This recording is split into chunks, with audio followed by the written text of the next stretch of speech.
bagong appliances, bagong damit, bagong bahay. Ngayon naman, bagong sasakyan. Oo! Nanaginip ba ako? Totoo ba lahat to, anak? Hindi pa, totoo yan. Nagbunga na yung paghihirap natin bilang pamilya.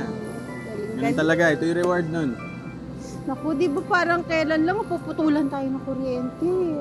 Tapos halos sa kalye na tayo tumira. Tapos itong si Clarice, di ba? Kapatid mo, nung debo, anong handa? Pakbet.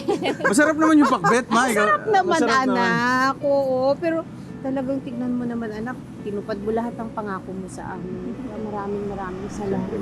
Oo. Parang magic. Oo.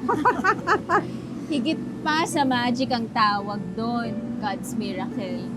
Tama naman yun. Sobrang bait talaga ni Lord sa pamilya natin. Sobrang worth it lahat ng pagod, puyat, pawis, kapal na mukha. Diba? At saka yung mga corny jokes. Yung mga corny jokes, ma.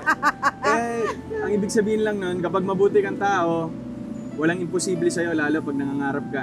Tama.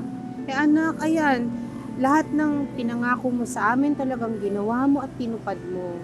Gusto ko ngayon, anak, yung sarili mo naman ang isipin mo. Diba? Sana makatagpo ka na ng babae talaga na para sa'yo. Ano?